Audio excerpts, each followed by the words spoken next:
राधे राधे दोस्तों, स्वागत है आपका अपने चैनल दिव्य भक्ति वन पर। आज मैं आपको स्वर्ग और नर्क की एक कहानी सुनाने जा रही हूँ। एक छोटे से गांव में स्नेहा नाम की एक बूढ़ी दादी रहती थी। उनका दिल सोने का था और उनकी हंसी सूरज की किरणों जैसी थी। वह हर सुबह अपने पोते पोतियों के लिए कहानियाँ सुनाती और शाम को अपने हाथों से बनी रोटियाँ खिलाती थी। स्नेहा दादी का जीवन प्रेम और सेवा से भरा था।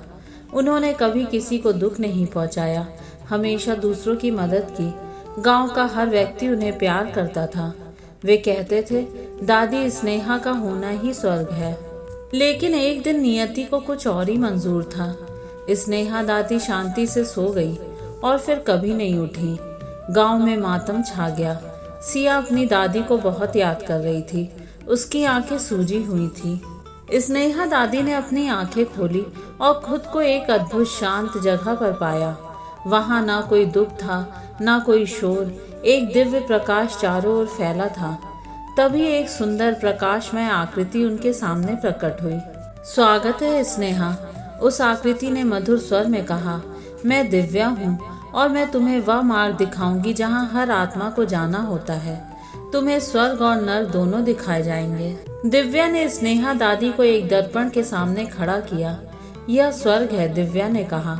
दर्पण में स्नेहा दादी ने देखा कि कैसे उनकी दयालुता ने एक गरीब परिवार को सहारा दिया, कैसे उनके शब्दों ने एक टूटे हुए दिल को जोड़ा और कैसे उनकी कहानियां बच्चों के चेहरे पर मुस्कान लाईं। उन्होंने देखा कि कैसे सिया बड़ी होकर उनकी कहानियों को दूसरों को सुना रही थी और कैसे उनके सिखाए हुए मूल्यों को आगे बढ़ा रही थी। स्नेहा दादी की आंखों में खुशी के आंसू आ गए। यह उनके जीवन का सबसे सुंदर फल था। फिर दिव्या ने उन्हें एक और दर्पण के सामने खड़ा किया। और यह नर्क है, दिव्या ने धीरे से कहा। इस दर्पण में स्नेहा दादी ने उन पलों को देखा जहां वे किसी की मदद कर सकती थी लेकिन नहीं की, जहां वे एक शब्द कह सकती थी लेकिन चुप रही। उन्होंने देखा कि कैसे उनके एक छोटे से इनकार से किसी को कितना दुख हुआ होगा। यह दर्द उनके अपने कर्मों का था जो अब उन्हें साल रहा था। यह कोई आग या यातना नहीं थी, बल्कि पश्चाताप का गहरा भाव था। स्नेहा दादी ने दिव्या की ओर देखा। उनकी आंखों में आंसू थे।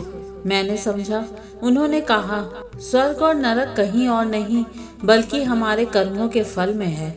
मेरा स्वर्ग मेरे पीछे छोड़ी गई प्रेम और दया में है और मेरा नर्क उन पलों में है जहां मैं और बेहतर कर सकती थी। उन्होंने शांति महसूस की क्योंकि उनका स्वर्ग उनके नर्क से कहीं अधिक उज्जवल था। तो दोस्तों, अगर आपको ये कहानी अच्छी लगी हो तो वीडियो को लाइक और चैनल को सब्सक्राइब जरूर कर दीजिएगा। धन्यवाद।